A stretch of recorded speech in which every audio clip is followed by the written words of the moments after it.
Back with the WMAY Morning News Feed. I'm Greg Bishop, joined in studio by a Republican running for governor. It's right now 4 members of the Republican Party vying for that nomination for governor. There could be more, who knows, but one of them joins us live in studio, Jesse Sullivan. He goes by Sully, and he's the latest candidate in the field. Sully, thanks for taking time with us this morning. How are you? Yeah, doing great. Thanks so much for having me. Good to hear. So let's, I guess, start with veto sessions going on right now. Republicans are going to be advancing their ideas for bills to help law enforcement bring about law and order. We've seen what's happening in Chicago with the vaccine mandate and questions about suburban police having to act as a stopgap of sorts.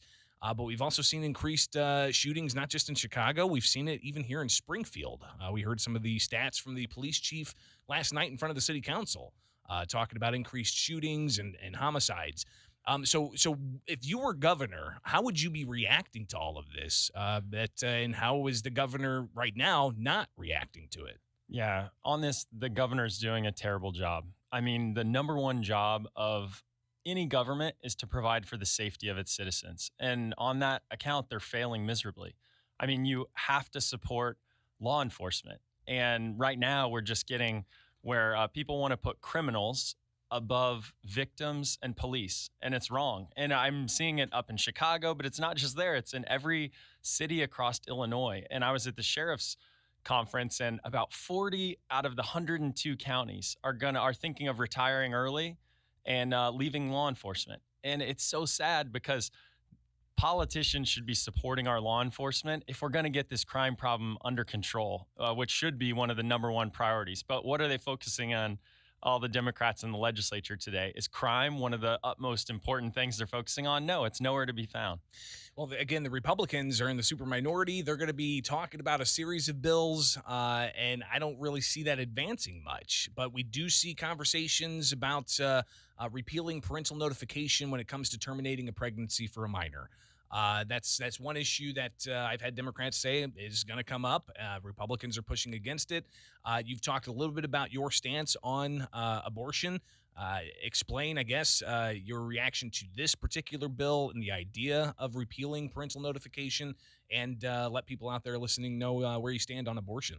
Yeah, I am pro-life, but I think what this bill is really about is it's about signaling to the far left that we're the most pro-choice supporting state in the nation. And it's all wrong. J.B. Pritzker wrote a letter to the businesses of Texas saying, hey, come on up to Illinois. We're as pro-choice as it gets. And let's see how many businesses are taking him up on that offer. The reason all of our businesses are moving out of Illinois and down to Texas and other states is because they're a business-friendly state. It's lowering taxes and solving the real challenges of Illinois, not doing this liberal left signaling that's actually going to improve the state and bring businesses, jobs, talent back to Illinois. And that's what I want to do.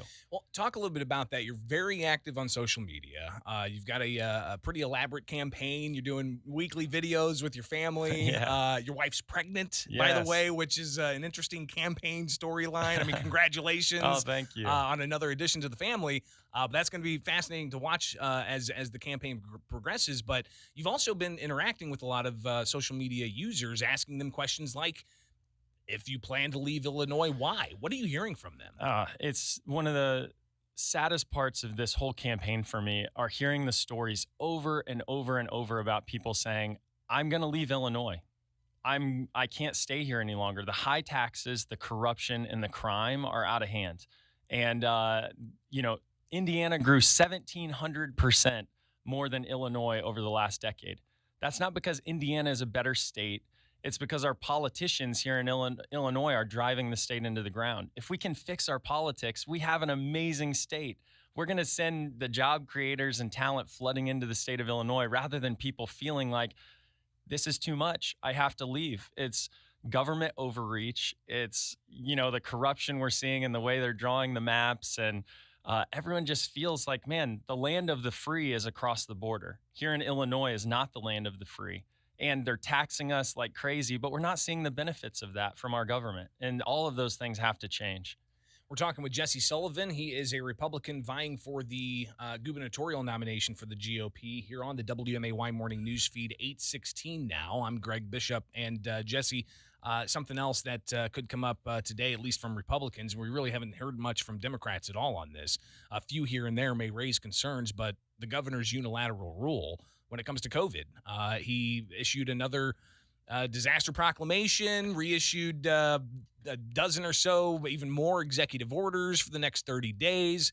How would you have handled COVID-19 if we, of course, went through all of last year and most of this year with the governor controlling and making decisions for the entire state? Yeah, I mean the governor's done a terrible job. He steps in from the top and creates mandates from the top down.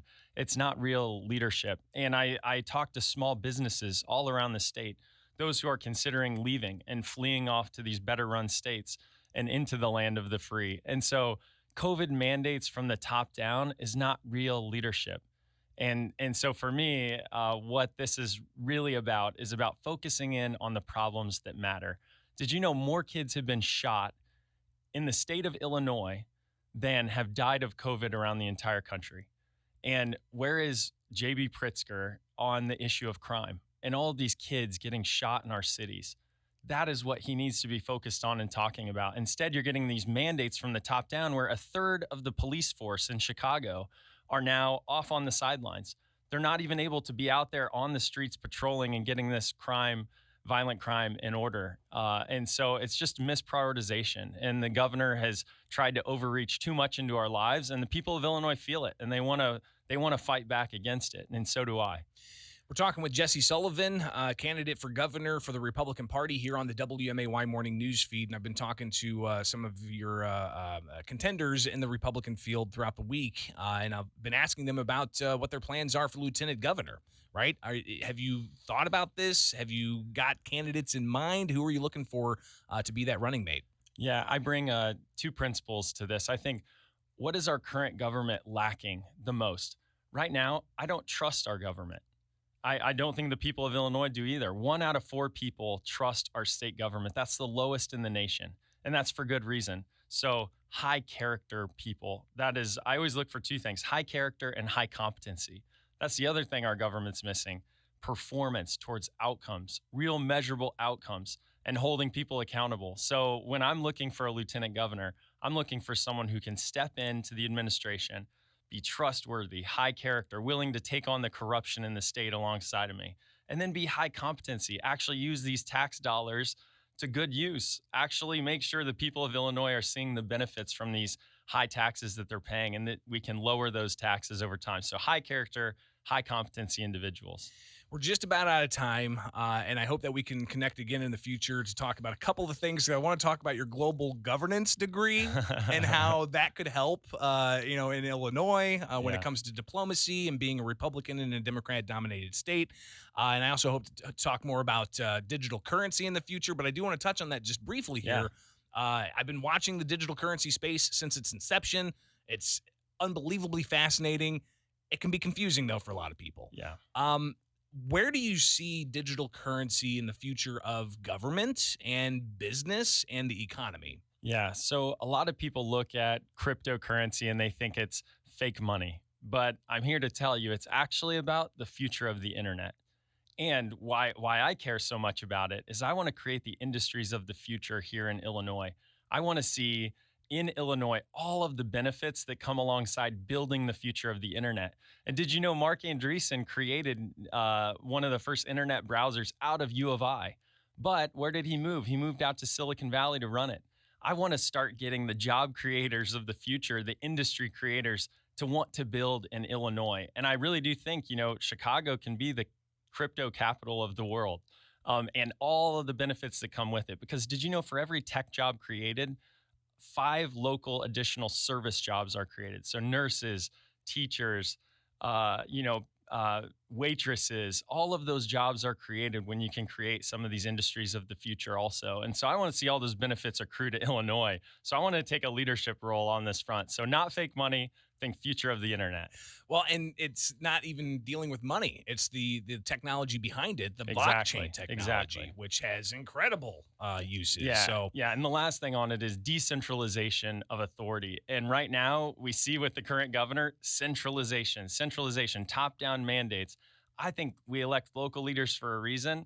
I am a believer in decentralized authority. And I think that's a Republican principle that I really care about is, freedom and personal responsibility. Jesse Sullivan's a Republican vying for the gubernatorial nomination. Of course, that primary is not until June of 2022. But we'll surely hear a lot more from you and hope to talk with you in the future. More detail about digital currency, but also your global governance degree and so many more issues. So I greatly appreciate you taking the time with us today. Yeah, thanks so much for having me. It is the WMAY morning news feed, now 8:21. Let's take a look at that forecast where you've got a high of 76 with a chance of showers and storms. Tonight, that chance of storms continues. Thursday, increasing clouds with a high of 58. Friday, partly sunny skies with a high of 62. And Saturday, it's going to be beautiful with mostly sunny skies, a bit mild, 63 the high. Stay informed, stay connected on WMAY. It's 8:22 from Culver's West on Wabash. Big things are happening at Landmark Chrysler Jeep in Springfield. The all-new Jeep Grand Cherokee L is taking Prairie Crossing by storm.